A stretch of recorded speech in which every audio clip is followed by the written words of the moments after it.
Finland in general is considered to be the leading country in the world in the number of companies doing collaboration with universities. I think we are number one and Sweden is number two, and their number is just like half of ours.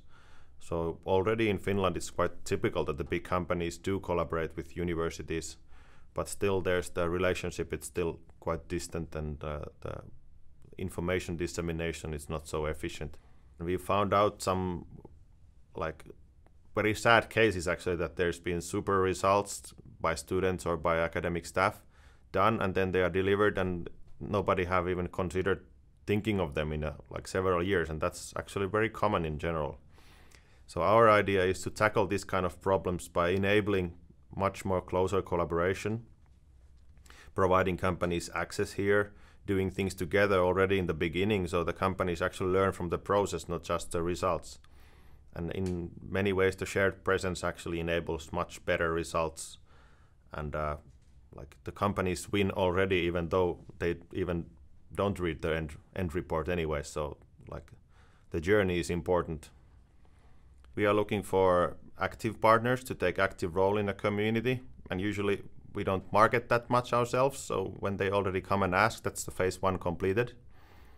And then we just make sure that they actually are willing to join our pretty different ways of working, and have like reasons to come here are right to our project goals, or they support the big picture in the house.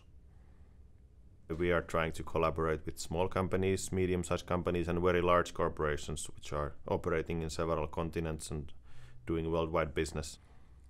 We try to keep things open, visible, have access to different spaces, and provide access for different people to visit different places and hear how they are done.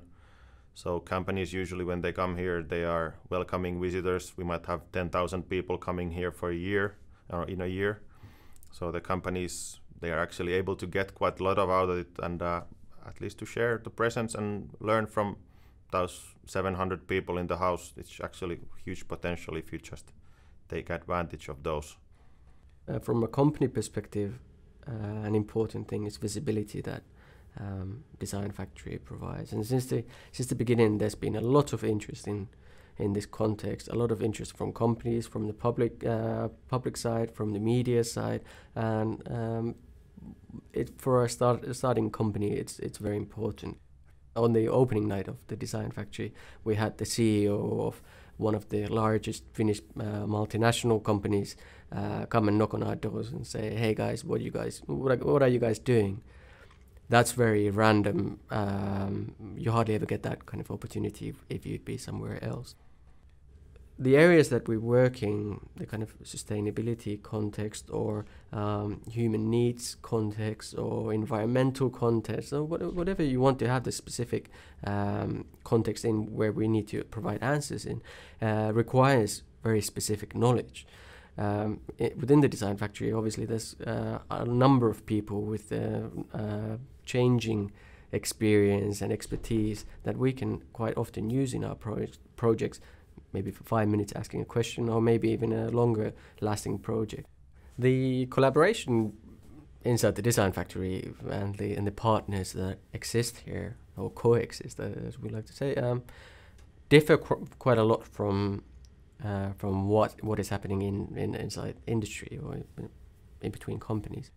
They are not as closely linked, in my opinion. They don't have the same spaces, cafes that they meet up in, areas that are especially designed or dedicated for that kind of interaction or planned coincidences, as the Design Factory folk like to say. People can just grab somebody from the sleeve and say, "Hey, do you know anything about this? Could you help me out?" I think that's a major difference from the industry. This kind of helping each other out also requires that people, like, if we receive help, we also help others. So that's very important and very critical for the success of the Design Factory. There must be about 30 different nationalities within here, so it kind of provides let's say a wall to which we can talk to that responds in multiple voices, and gives us a really clear idea of what is happening around the world. Design factory is not only in Finland, but there's the Aalto Tongji Design Factory in Shanghai, and now there's talks going on to have something similar in Australia.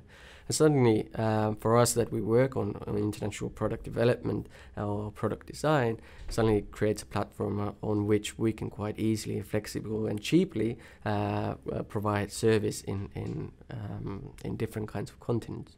The design factory as such has loads of different kinds of facilities that we can use to create new prototypes, feel like prototypes that people can have an opinion about, can see, do they work for me, how would I improve them, and I think that's very, very important for us as a design agency.